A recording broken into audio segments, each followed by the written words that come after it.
Shalom, selamat pagi semua anak teacher kelas 1A, 1B, 1C, dan 1D. Bagaimana kabarnya pagi ini? Teacher harap anak teacher semua dalam keadaan sehat ya. Nah, pagi ini kembali kita belajar buku pena 1D, tema 8, subtema 4, pembelajaran 4 dan 5, halaman 172 sampai 176. Pertama, masuk kita pada muatan bahasa Indonesia tentang menuliskan kalimat permintaan tolong. Nah, anak-anak teacher, permintaan tolong adalah ungkapan yang meminta bantuan orang lain dengan bahasa yang santun atau sopan. Nah, dalam hal ini, ketika kita meminta bantuan orang lain, kita harus menggunakan kata tolong. Nah, setelah menerima bantuan orang lain, kemudian kita mengucapkan terima kasih. Nah, anak-anak teacher diperhatikan bukunya ya. Di halaman 172, di situ ada percakapan Jonas dan Mei. Nah, di sini Mei bercakap dengan Jonas. Jonas, tolong bantu aku menjaga posko bersama ya.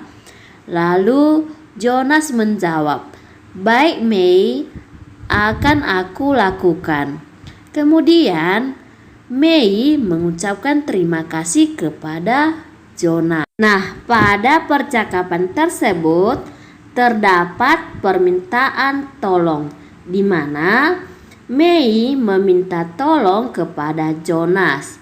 Nah, setelah ditolong oleh Jonas, Mei mengucapkan terima kasih. Nah, dalam hal ini, kalimat permintaan tolong bisa kita gunakan melalui kata-kata. Nah, contohnya dari kata meja. Tolong bantu saya memindahkan meja ini. Nah, contoh yang kedua dari kata kursi. Tolong bantu saya mengangkat kursi ini. Nah, anak-anak teacher, kalimat permintaan tersebut kita bisa menggunakan kata-kata. Nah, anak-anak teacher, kalian juga dapat membuat ungkapan permintaan tolong berdasarkan gambar yang disajikan. Nah, dalam hal ini yang perlu kamu perhatikan adalah yang pertama, amati dulu gambar dengan seksama, dan yang kedua, buatlah ungkapan permintaan tolong sesuai gambar, dan yang ketiga, tuliskan ungkapan dengan kalimat yang sederhana dan mudah dimengerti, dan yang keempat, gunakan kata tolong dan bahasa yang santun. Nah, anak-anak teacher diperhatikan ya, ada di sini gambar. Nah, di mana gambar ini antara anak dan ibu. Nah, pada gambar tersebut bisa kita membuat kalimat permintaan tolong. Nah, yang pertama, tolong bantu ibu membersihkan lantai. Yang kedua, tolong ambilkan sapu Siti, ibu akan membersihkan lantai. Dan yang ketiga, tolong sapu lantai ini ya, Siti. Setelah itu, ibu akan mengepel. Nah, dari gambar tersebut bisa kita membuat kalimat permintaan tolong sebanyak 3.